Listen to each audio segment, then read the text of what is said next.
مكرونه بولونيز او مكرونه باللحمه المفرومه، اي حاجه المهم الطعم في الاخر. جبت وok كده ونزلت فيها بشويه زيت ومعلقه سمنه، وبشرت بصلايه كبيره نزلتها على الزيت لحد بس اما تدبل. انا مش عايزاها تتحمر، انا هستنى بس لما تدبل، وبعدين هنزل عليهم بجزرايه مبشوره. هشوح كده فيهم مع بعض لحد ما الجزر يدبل هو كمان مع البصل. مش هستنى لما تاخد لون، مجرد بس ما يدبلوا هكمل بقى بقية الخطوات لحد ما توصل للشكل ده. هنا هي كانت دبلت، هنزل عليهم بحتة فلفل رومي احمر كده واشوح برضو، وبعدين هنزل باللحمة. انا هنا اللحمة كانت عندي مجمدة، نزلت بيها على طول عشان كنت مستعجلة. يفضل لو سبتوها تفك بدل العذاب اللي انت عذبته ده لحد ما فكت. نزلت بعد كده في فصين توم وقعدت اقلب برضو اشوحهم مع بعض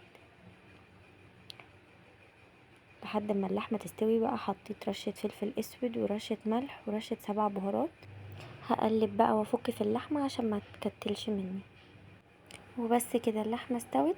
هنقلها بقى في اي حاجه واجيب الطاسه، نفس الطاسه احط فيها شويه زيت وهنزل فيهم ببصلايه مبشوره تاني.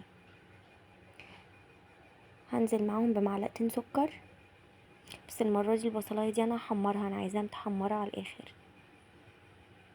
افضل اشوح كده لحد ما السكر يكرمل والبصلة تاخد لون. معلقتين السكر دول بيخلوا الصلصة كده مسكرة وبيخلوا الطعم حلو قوي، واللون كمان بيخلوا لونها حلو. بس هنا كده البصلة كانت اتحمرت.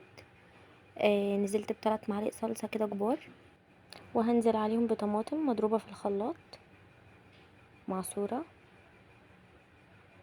واسيبهم بقى يتسبكوا. هرش لهم رشة كمون وفلفل اسود والملح، واحط كزبرة نص معلقة صغيرة من كل حاجة.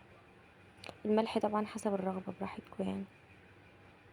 هسيبها بقى تتسبك، وبعد ما تتسبك هنزل عليهم باللحمة المفرومة واسيبهم يتسبكوا تاني مع بعض لحد ما الصلصة تتقل خالص واللحمة تبقى شاربة من الصلصة. وبس كده كده تبقى الاكلة خلصت. وبصوا بقى تحميرة البصلة بتدي لون للصلصة حلو قوي، مع كمان معلقتين الصلصة اللي حطيناهم ومعلقتين السكر اللي كرملوا، كل ده بيدي للصلصة لون حلو قوي وطعم حلو جدا. وبس كده بألف هنا. ما تنسوش بقى تعملوا لي لايك والسبسكرايب. باي.